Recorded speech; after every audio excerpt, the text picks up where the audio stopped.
This is Charlie. And this is Joe. And welcome to the Maker's Quick Guide to using a DSL camera. DSLR.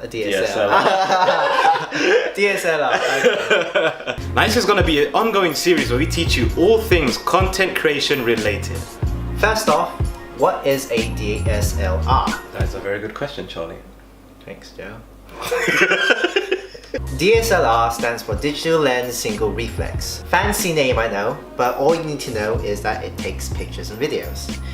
The way that it works is it reflects a light at a 45-degree angle towards a viewfinder. Once you press the shutter button to take the picture, it moves that reflection away and exposes the sensor. And that's how you get your pictures or video.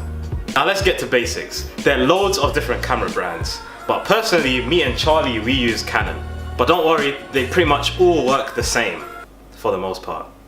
A DSLR camera is mainly composed of two main things, a camera body and a camera lens. Now these two work in conjunction together to create pictures or videos.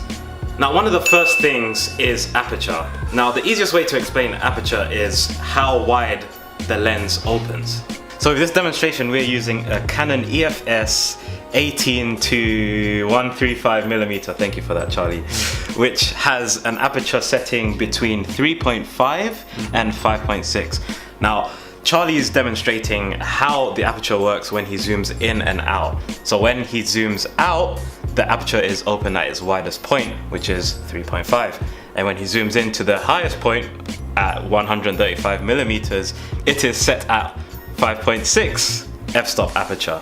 And it's the same way a human eye works also. So for example, with your eyesight, if you're in a dark place, like if we shut off the lights in this room, my pupils will dilate, meaning they will open wider so more light can actually go in. Now, if the opposite was to happen, if there were bright lights just happen to shine right now, or if I went outside, well it's dark right now, but if it was a bright sunny day and the light was shining in my eyes, then my pupils will constrict, which will then allow less light to go into my eyes, so my sensor in my eye won't end up burning. So the lower the aperture number, so say for instance if I was using an f-stop 1.8 lens, the more light it would allow inside because it's open wider.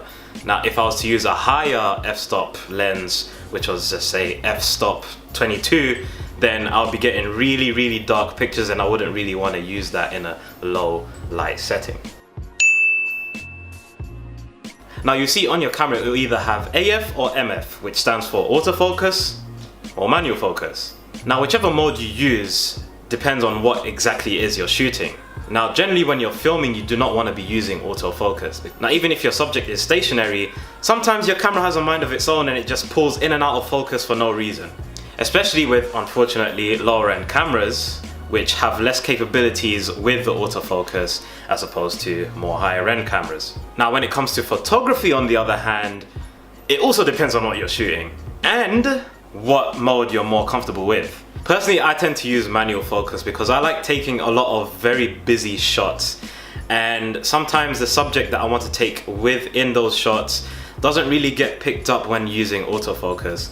So I flick the switch on the lens and I use manual to get that subject that I wanted. Yeah, I definitely did not butcher that.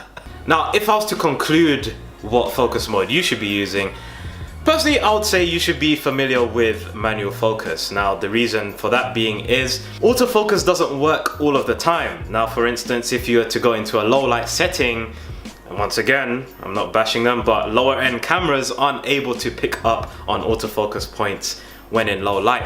It would be a better option for you to learn how to use manual focus, so when you are in situations that you aren't able to focus automatically, like in low light settings, then you are not stuck. So there you have it, a quick and brief introduction to DSLR cameras. We will be making more in-depth videos about ISO, depth of field, shutter speeds, modes like that. So please stay tuned and we'll catch you later.